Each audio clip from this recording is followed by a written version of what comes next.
Oh, there you go. Traveling is his profession. Bradley Mayhew writes tourist guides, mostly about Asia. This time, he is working on a very special project, an adventure, an experiment. He retravels a route taken by a merchant from Venice more than 750 years ago.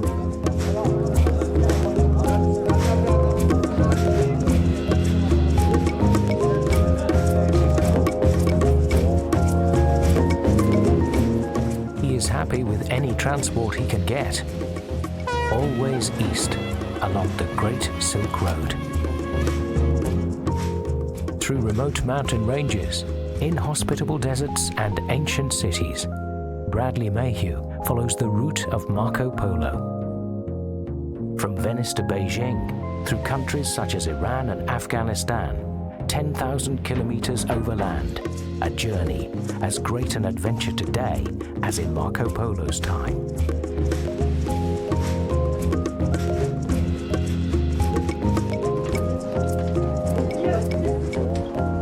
Getting hold of a visa has been far from easy.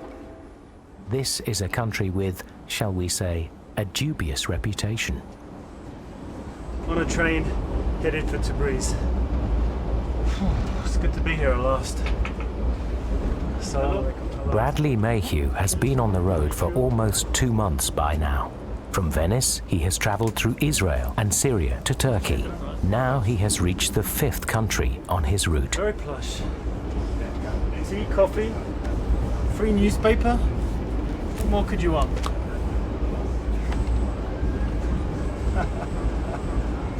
Welcome to Iran.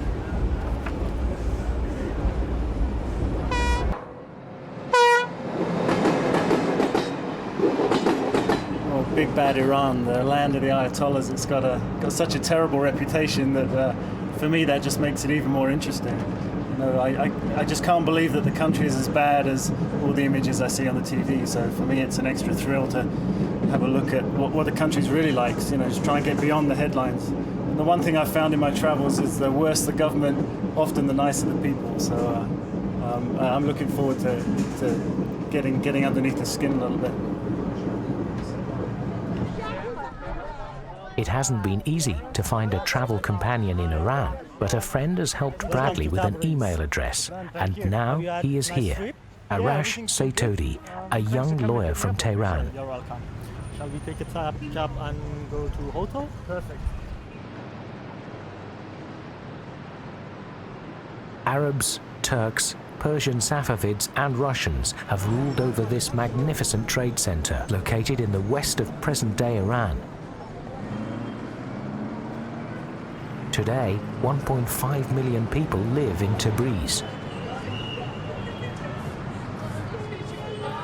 You can see Tabriz is a modern, bustling city, like could be any other city in the Middle East. But then slowly, you see the women are all dressed in black. They're all wearing the hijab, some of them wearing the chador. Then you start to pick out all the details and the color, and each person has their own kind of little bit of makeup, little bit of hair coming out the front. It's a kind of your own silent stamp on the hijab. You have to adjust your eyes. When Marco Polo reached the Persian Empire, he must have seen buildings like this one, monumental in scale, sophisticated in detail.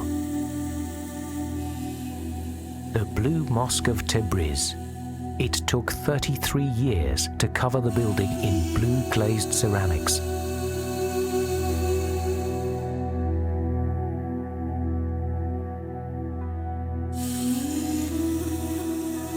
The colors, the calligraphy, it's the whole kind of sense of grandeur that these buildings are supposed to inspire. This is your insignificance, under Islam. This is exactly what this is meant to do. And the real genius is the dome, because you can imagine in a land here with no wood, how do you create these huge, gigantic buildings? The dome is the answer. For Marco Polo, you can imagine him coming here in the 13th century. These buildings were the skyscrapers of the age. These were epic, sun-baked brick. I mean, this didn't get any more impressive than this. He must have been totally blown away by this kind of architecture on this kind of scale.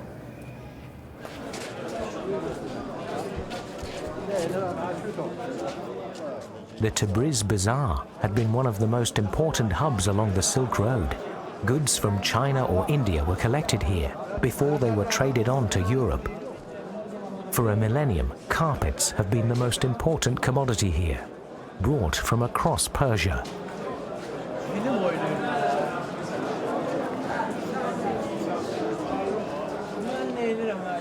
Carpet traders are not simply traders. They oversee the entire process of carpet production. Only they can afford the significant investment. A carpet like this from Tabriz, with its typical central rosette, can easily cost up to €10,000 wholesale. This is my favorite one so far.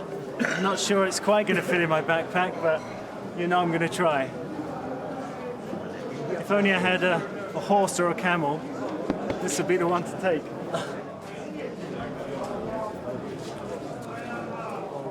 At the crossroads of the bazaar, traders are relaxing in the middle of the hustle and bustle with a glass of tea. Bradley studies The Wonders of the World, the book of Marco Polo, which during his time, the late 13th century, caused a huge stir in Europe. Tabriz is a great and noble city. Men of Tabriz get their living by trade and handicrafts, weaving many kinds of beautiful and valuable stuffs of silk and gold. Their merchants make large profits. Here in the carpet bazaar of Tabriz, you can see that nothing much has really changed. The big profits are still here as they were back then.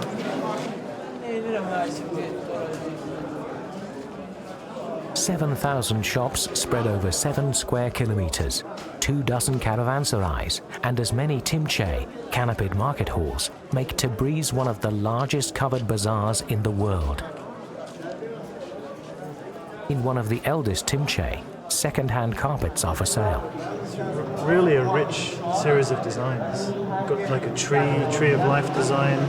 It holds always the symbols of Persian gardens. You can find many different types of flowers and tree leaves. It was the most important part of our furniture. Yeah. We Most sleep on expensive one it, as well. we live in it, we drink in it, we eat in it, and at last we die on it. Well, these are all woolen carpets, I think, so we're going to try and track down some silk. There's got to be some silk on the Silk Road somewhere, so we're going to do some more detective work and find some.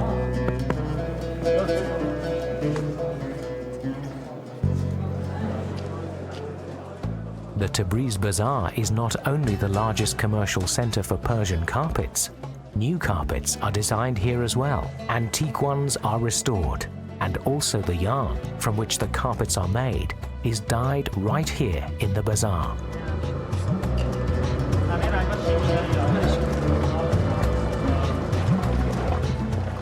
Mohammed Sabanchi dyes wool or silk, depending on his customers' orders. Bradley is in luck. A trader has just brought in some raw silk.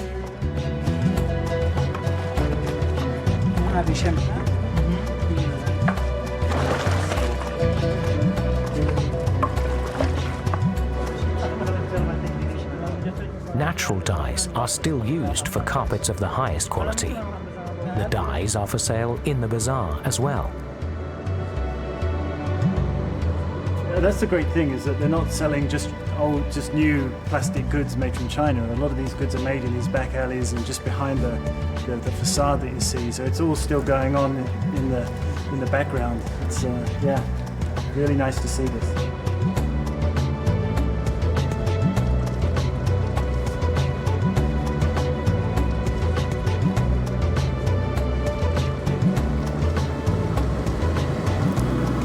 There's definitely a Silk Road feel here, just from the bazaars have been here for centuries. And you can kind of feel that through the carpets as well.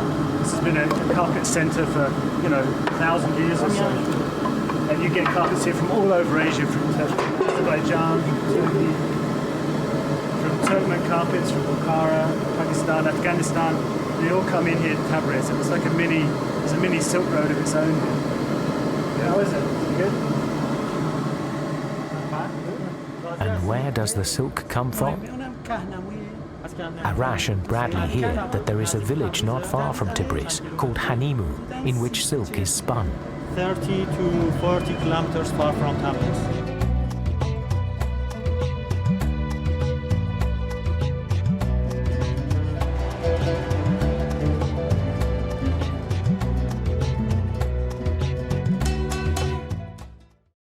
I think that's an interesting thing.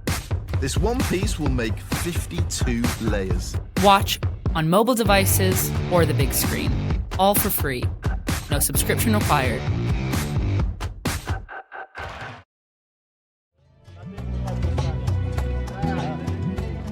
The two are asking for directions to Golem Reza Fatih, who runs the village workshop.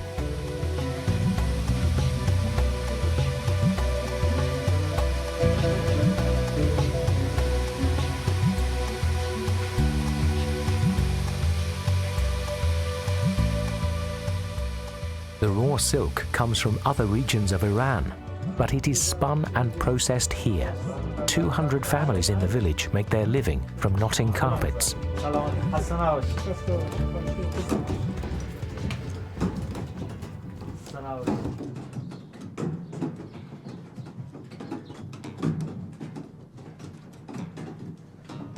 120 to 140 knots per square centimeter are required to make a carpet of the highest quality. 25,000 ties 25,000 per day between the four. between the four. So it's 8,000 knots per person per day. Wow. To this day, Persian carpets are made mainly in cottage industries like this one, Arash is told. He's not satisfied with his job. He doesn't work to labor in such a difficult job and earn for a little money. But he has no way out. He doesn't know any other job to do. This work is so intricate, it's amazing. I'm this far away and I still can't work out how it's done. The amount of knots you have to pay to earn your money, it's yeah, this is not an easy job.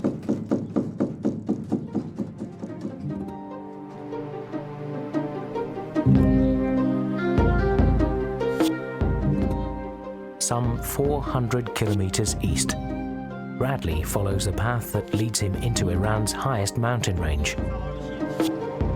He is on the trail of the assassins.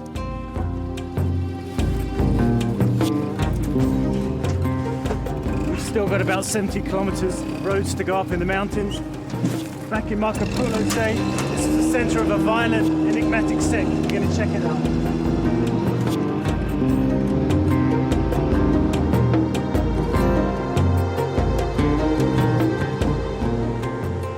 Marco Polo describes some of the places he visits in just a few lines, but he devotes 3 long chapters of his book to these mountains and to the assassins, the Al-Qaeda of his time.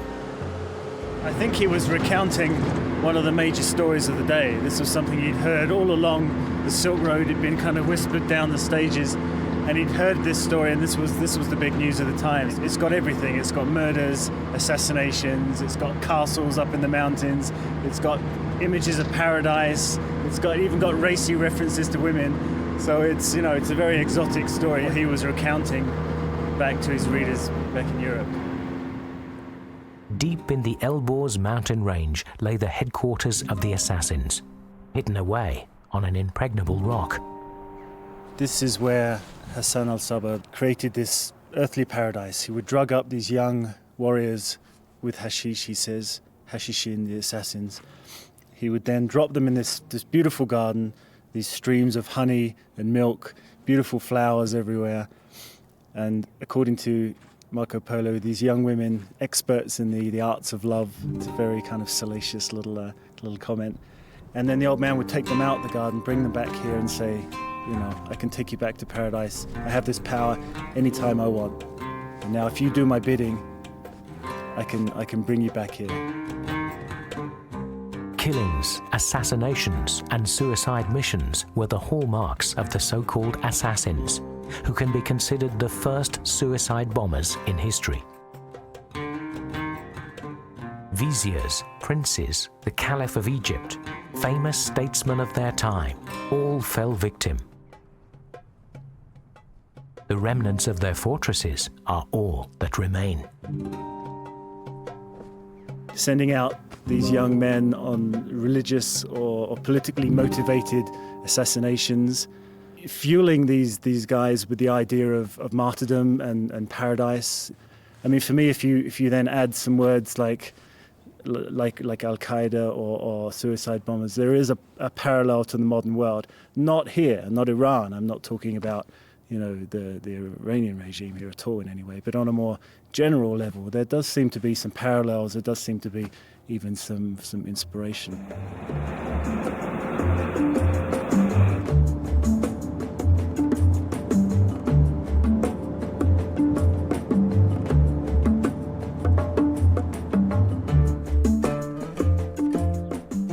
For 3 decades, Iran has been an Islamic republic, a theocracy in which all power lies in the hands of the religious leaders.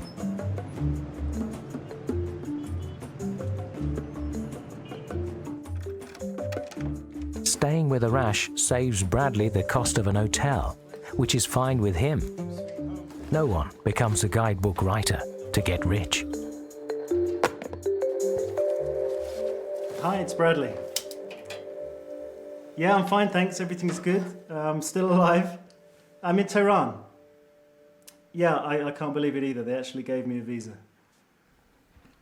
Yeah, everything's going well. No problems. People are great. The only problem I have is money. So I was hoping maybe we could get that second advance paid. Yeah, that would be great. Yeah, perfect. Good. Okay. Cheers. Bye-bye. So how do you know which car's a taxi? They all look the same to me. Yeah, in Iran, every car can be a cab. So Anyone? It's supposed as a second job for most of people. When the window is a little bit open, you shout your destination to the driver.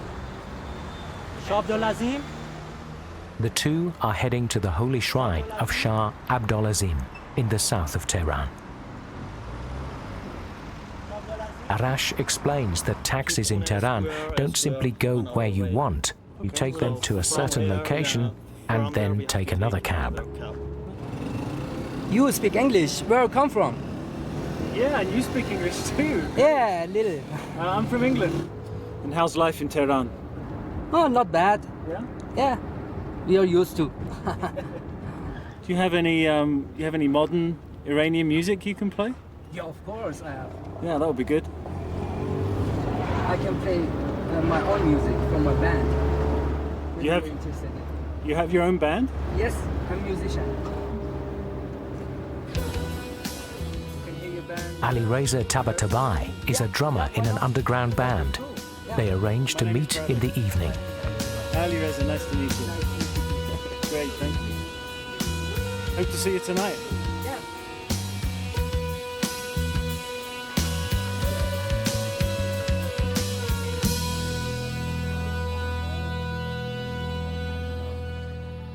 In the southern outskirts of Tehran lies the grave of Abdulazim, a descendant of Imam Hussein, who is held in high esteem throughout Shia Islam.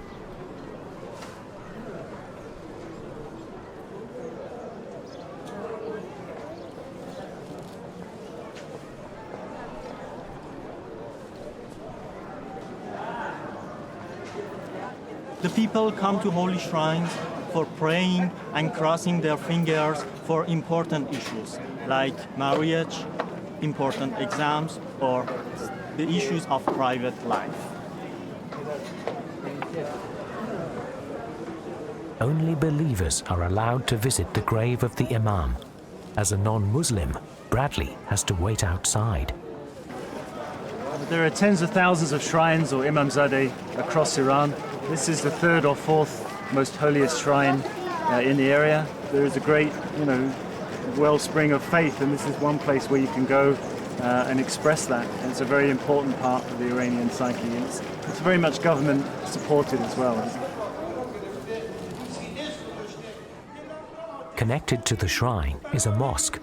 On Friday, the believers attend the weekly sermon, which frequently has a political agenda. But mainly, people are mourning the death of Imam Hussein, a grandson of the Prophet who was killed by Sunni assassins 1400 years ago. To Shiites, he is their most important martyr.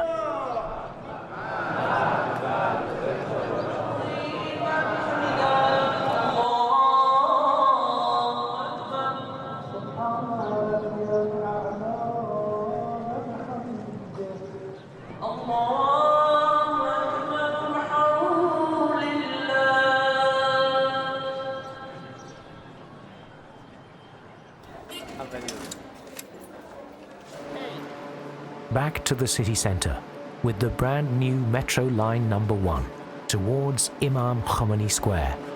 This is rush hour in Tehran. First.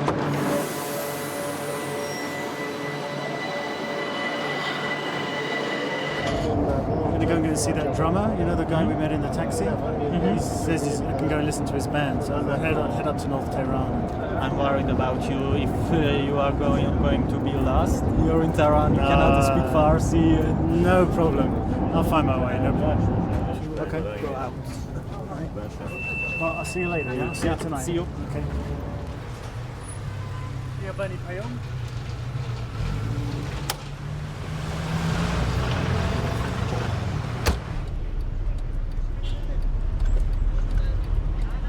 I don't know what I'm going to see with the taxi driver, but his music was pretty cool. He seemed like a good guy, so yeah, why not? Let's try it, follow it up, you know, see what happens.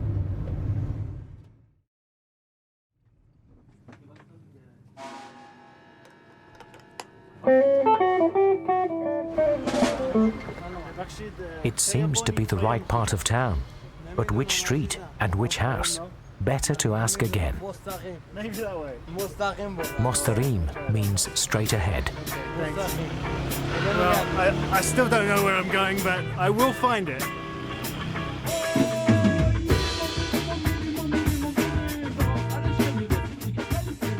Ali Reza's band plays illegally.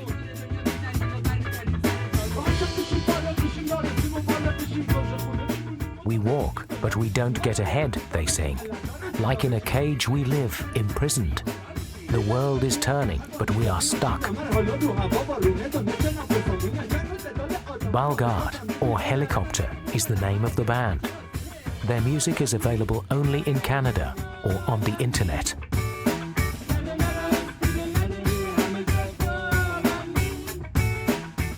It's very hard for me to understand the two different sides of the things I see in Iran. It's hard. Actually, it's hard for us too. if the music is okay, so everyone should play, and the people should vote for good music and bad music. Distortion guitars are not allowed. That's and powerful drums are not allowed. Is there a government list of things that no distortion? Yes. Actually, no wah-wah pedals? Yeah, like that, you know.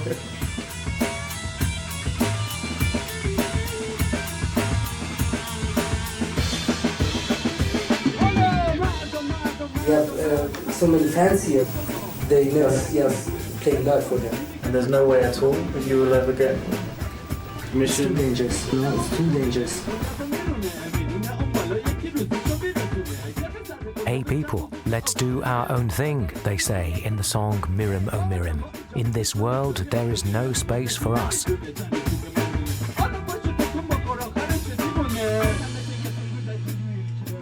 In the CD label, you see none of our faces and not our original names. There are some nicknames like Yushenk, Teban, Chab, and no photos of us. But we have now on Facebook some of our photos in live performance, so it's a step to show our faces now. But the greatest thing would be to play for our guys in Tehran. That would be the greatest. Do you think that could happen? No, I don't. Not in No, a long time.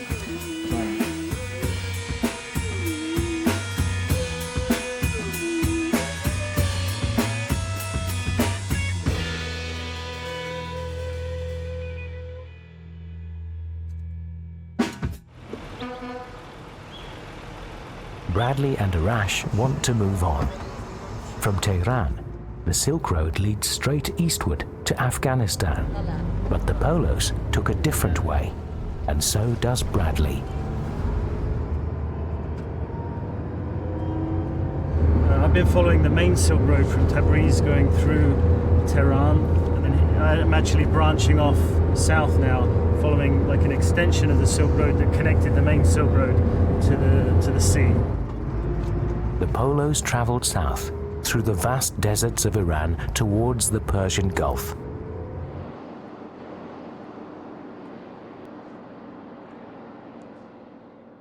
Their initial plan was to travel by ship to India and continue from there overland to China.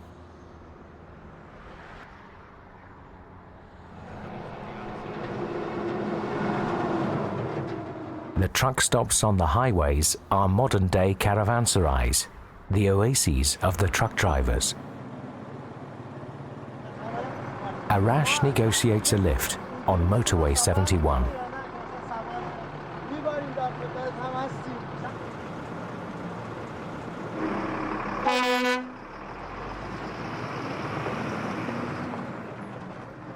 Truck drivers are great. This guy wasn't going our way, but yeah, generally it's good. Lots of short stops. We're kind of hopping in between oases, which is what the people like Marco Polo and the old caravans would have done. They never went, you know, from one part of the continent to the other in one stretch. They were always going little stretches. So, but yeah, it's good. The drivers are friendly, and there's no alcohol here, so there's no drink driving, which is great.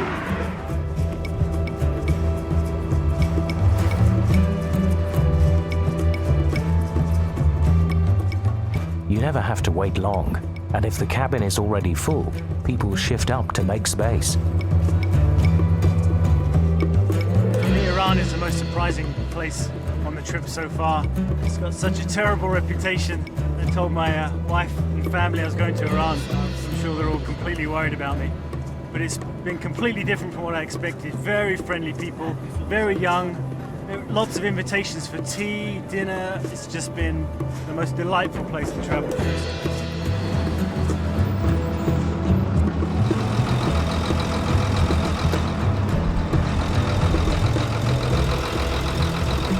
We didn't quite get as far as the Persian Gulf, but it's getting late. And this is one of the nicest oasis towns of central Iran, so we're going to stay here for the night. Marco Polo stopped here as well. He passed through almost all of the oasis towns of the great Iranian desert. They line up like beads on a string. This is one of the smaller ones. Kashan is not exactly bustling at night, but Arash and Bradley have heard about a very old and very Persian tradition.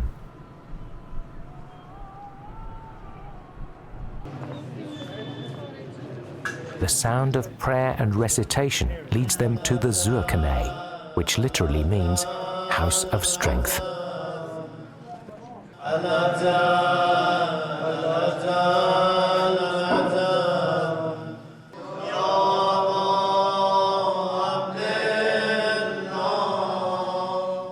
The athletes start by praying and reciting verses from the Persian epics. The tradition reaches back into Iran's pre-Islamic past.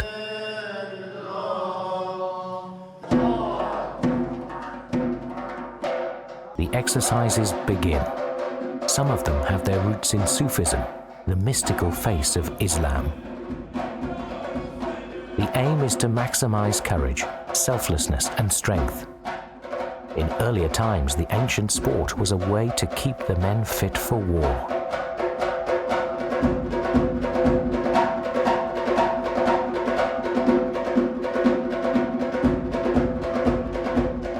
The Zoroastrian tradition was outlawed when Islam conquered the Persian Empire in the 7th century. Later, it found its way into Islamic culture. Here's Bradley.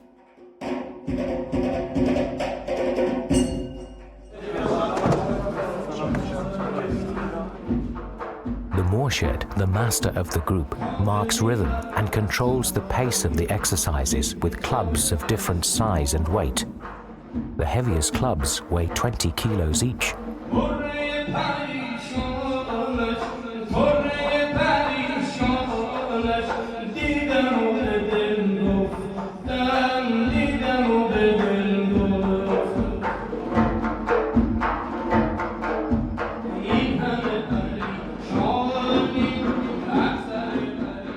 Respect for ethical values, faith in the Prophet, and loyalty to the Imams.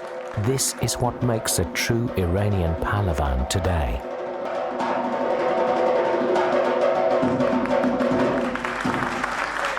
Pahlavan means hero as well as wrestler. There is a strict hierarchy. There are beginners, regular heroes, strong heroes, and national heroes, and even world heroes.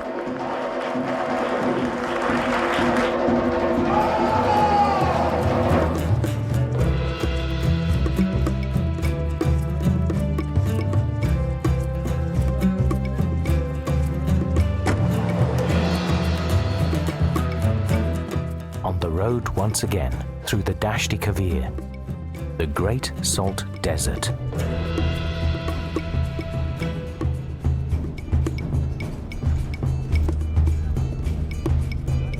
These craftsmen are heading for the ancient oasis city of Yazd in central Iran. On their way, they have business to do at the foot of these mountains.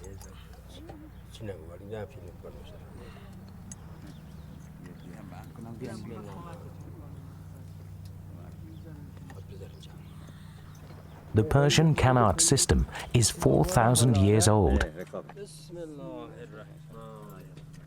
Marco Polo described it, and here, in this region, lies its origin. A qanat is an ancient drinking water channel. From the foot of the mountains, water is channeled underground into the oases to prevent it from evaporating or becoming polluted. This qanat system may just look like a hole in the ground, but really it's the lifeblood of the desert. Without this system of water, there wouldn't be these oasis towns. Without the oasis towns, there wouldn't be these trade centres, these trade routes. The Silk Road round here would bypass it. Marco Polo wouldn't have come down here. So you've got this little hole in the ground to thank for all of that stuff. قدیمی شده دیگه حالا نه صرفش نمیکنه زحمت داره ترس داره هول داره به قول ما یزدی‌ها نسل جوان حالا ما دیگه مگر اون دیگه با اصطلاح امروز چیه کامپیوتر رو از این حرفا بیان کارا بکنن دیگه کارایی که ما میکنیم محاله. Almost 30,000 qanats, a system of 300,000 kilometers, provides for villages and cities in Iran to the present day. Hope to see you again, Marco Polo. Some of these qanats are 70 meters deep. This one's not quite that deep, but still it's very small and it feels very claustrophobic. But the water is crystal clear and beautifully cool. It's just wonderful. This is great. I never thought I'd be this close to a Persian Qanat.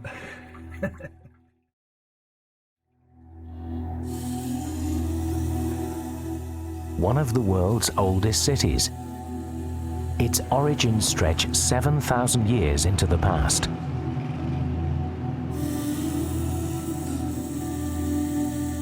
The old town of Yazd, built on sun-dried clay, a labyrinth of narrow streets. Above the rooftops loom badgirs, wind catchers, which are cooling down the blazing midsummer heat. The city's skyline didn't look very different when Marco Polo was here. He would certainly have seen the Friday Mosque. It remains in place, although its appearance was altered in the 14th century, some 100 years after Marco Polo.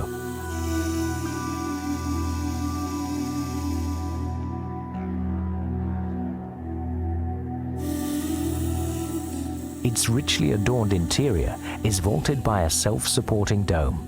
The technique of constructing such domes was first invented by Persian master builders.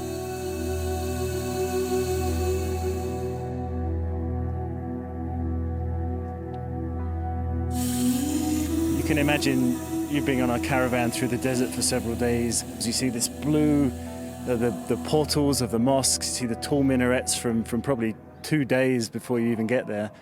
And you come in and you've got cool water, you've got running streams, you've got these badgias which bring all the cooled air. It's an oasis of sophistication for travellers. They'd have been very glad to pull into Yazd for sure.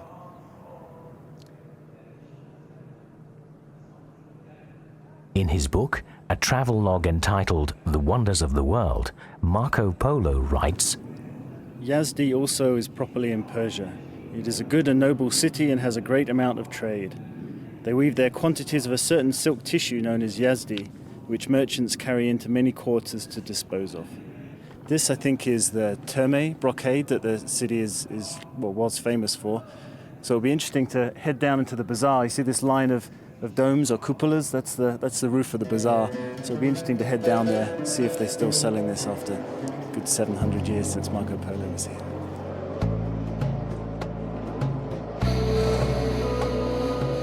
For 2,000 years, henna has been ground in the mills of Yazd. In former days, they were powered by camels.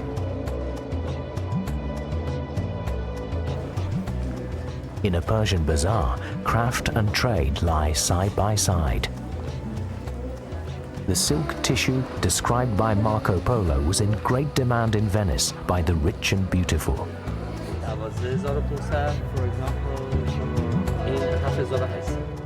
The material embroidered with gold and silver thread was called broccato by the merchants of Venice, meaning embroidery. This stuff is brocade. There's different types. There's the silk tissue, there's the brocade and the cloth.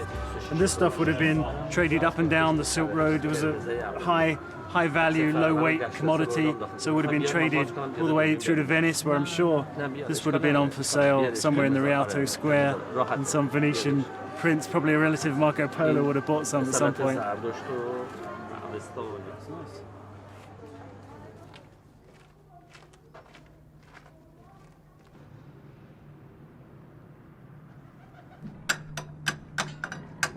The neighborhood of Elabad at the edge of the city. Almost all the houses around here have been abandoned. Seems like this place is completely deserted. Once Yazd was the center of Zoroastrianism, the ancient Persian religion. Its god was worshipped in the form of fire. Only very few fire worshippers are left here. Farah and her husband Banu are the last ones in this road.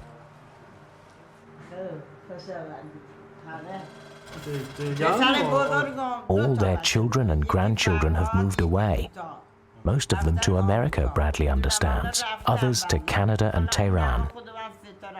Today, the Zoroastrians are scattered all over the world. Arash tries to find reasons for the decline of the religion in its country of origin.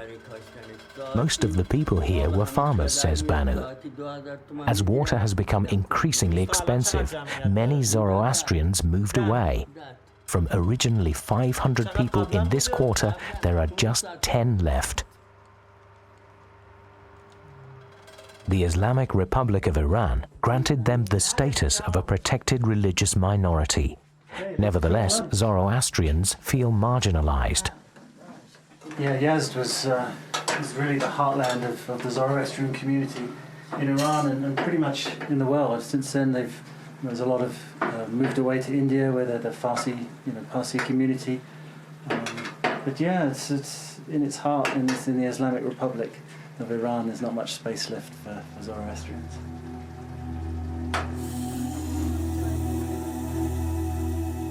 Not far from Farah's house is the small neighborhood temple. The deity, Ahura Mazda, is worshipped in the form of a flame.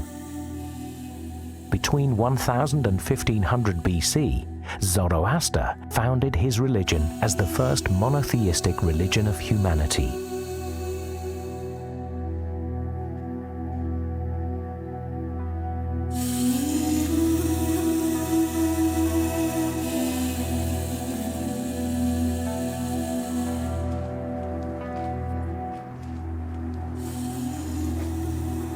180 seats and just a handful of Zoroastrians left. It feels like the lost echo of a disappearing religion to me.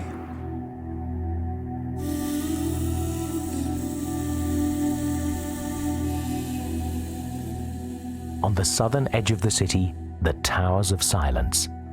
For the fire worshippers of Yazd, the final resting place.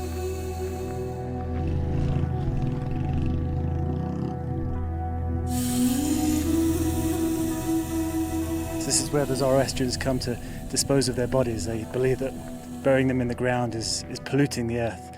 So the bodies would have been laid here, cut up, and then left for the sun and the vultures, and the bones would have fallen down into this hole. In the 1970s, this type of burial was forbidden. Nowadays, the youth of the city meet at the Towers of Silence for motocross. Do you guys know that this is a Zoroastrian graveyard? Would you do the same thing if this was an Islamic graveyard?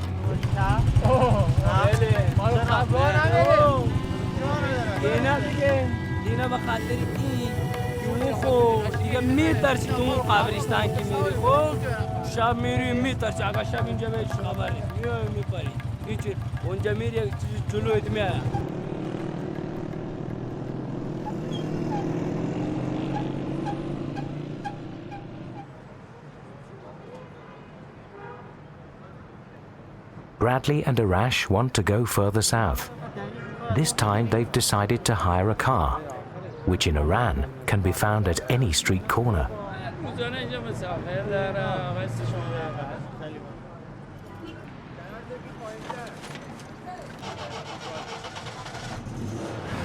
Another class ride, as you can see. This is a Persian car, Iran's national car. The design's hardly changed in 45 years, but hopefully it'll get us through the desert.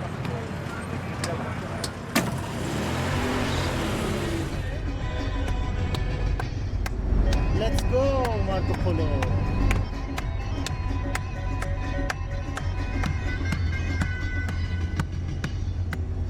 About 750 years ago, Marco Polo, together with his father and uncle, must have passed by here somewhere. They needed to cross these mountains. But which route did they take exactly? One of the easiest crossings where there's habitation. So I'm pretty sure he would have gone on either of these two routes. We could take the highway. We'd be down on the coast in about 4 hours.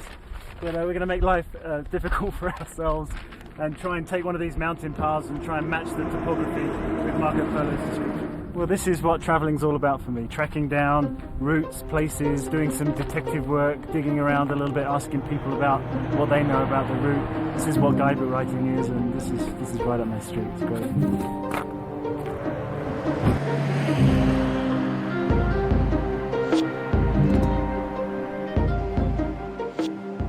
Bradley and Arash have left the desert plains behind them.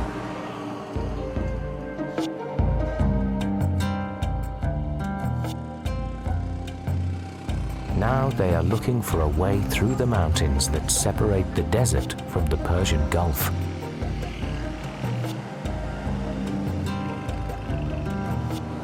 Silent witnesses to the Silk Road line the route.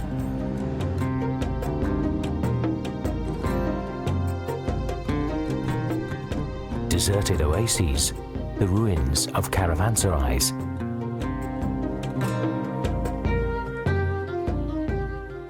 Almost like a modern-day travel guide, the Venetian writes of wells, provision points, and places to sleep along the route to the Persian Gulf. He also points out goods and resources along the route. Rare metals, for instance. Marco Polo mentions veins of iron from which a high-grade steel was smelted to forge swords, armor, and shields. Information on such commodities was of great strategic value at the time. Still today, this part of Iran is well known for mining and smelting. This is very impressive. You can feel the heat on your face, you can smell the chemicals in the air. This is exactly what Marco Polo was writing about when he talked about the heavy metals in the area, the iron, the copper. He even talks about smelting and furnaces, so Yeah, we were lucky we just bumped into this. It's just by the side of the road. It just fits in perfectly.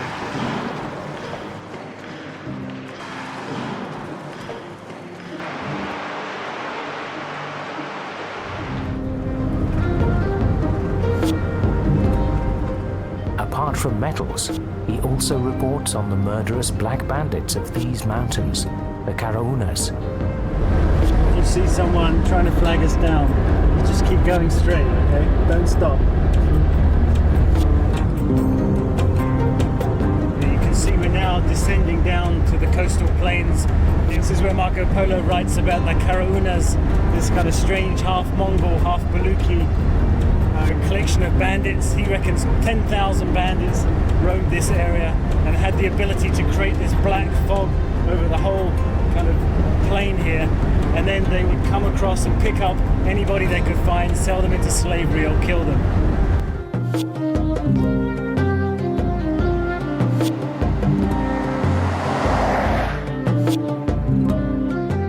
Where the mountains drop to the sea lies Arash and Bradley's destination. In the Middle Ages, the old port of Hormuz was located somewhere here. The Polos were planning to travel by ship to India and to get from there to China. Not much left, just a narrow waterway, a few Dows. It's just a faint echo, really, of what Marco Polo would have seen when he came here. Dows, the Arabian coastal vessels, are still at anchor, and dates are loaded as in earlier days. Now Marco Polo says their ships are wretched affairs, and many of them get lost. And then he goes on to say, hence 'tis a perilous business to go on a voyage in one of these ships, and many of them are lost, for in that sea of India the storms are often terrible. So when Marco Polo came here, he was far from impressed with the quality of the boats, but looking at them here, they're not modern boats, but they're in good shape. They look pretty good for a sea crossing, so the ones Marco Polo must have seen. I mean, he was a Venetian, he knew his boats. Why, in the end, didn't Marco Polo board a ship to India? Why did he reject his initial plan?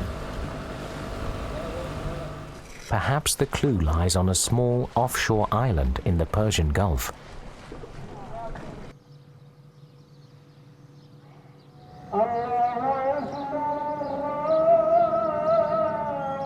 In the 2,000-year-old city of Laft, the old wooden cargo vessels are still being constructed to this day.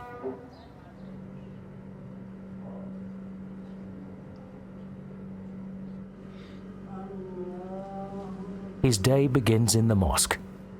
Haji Zakaria Safari has sailed on Dows as far as India and East Africa. Nobody knows more about Dows and their construction. After working as a captain for more than 40 years, he now runs his own shipyard.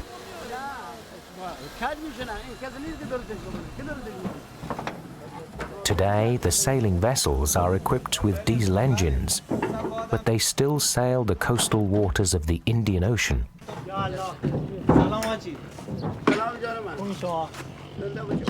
Perhaps Haji Safari can explain why Marco Polo didn't trust the Arabic sailing vessels. Arash asks about the differences between the Dows of the Middle Ages and the Dows of today. البته اولا بوم ساختن سنبوک ساختن یه دو نمونه دیگر و اما بعد که پاکستان و هندوستان از یک طرز دیگه عوض کرد ساخت حالا ما همون طرزی که پاکستان و هند میسازه داره میسازه ترسش الکی بوده ترس نداره نه تناب ترس داره نه میخ ترس داره نه چوبی ترس داره.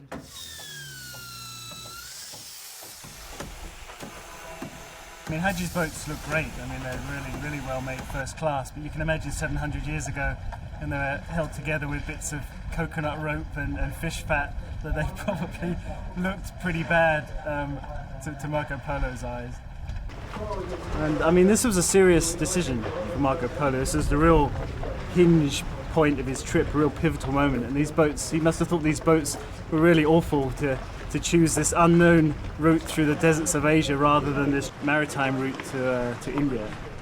My own personal theory, maybe he just got here And he was told, you know, 6 months until the monsoon winds come, you got to sit here in the baking 45-degree heat for the next 6 months. And he just went, no way, I can't take it. I'd rather go through the deserts and see what happens there.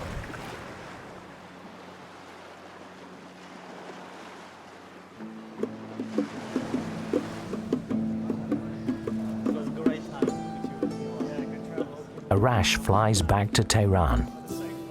And Bradley Mayhew, like Marco Polo, will continue his journey to China overland. There's space for one, Mashhad.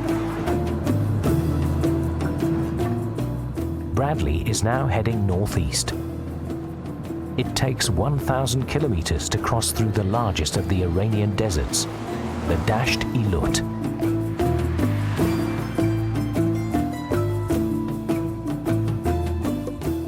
Any transport is welcome, as long as it comes.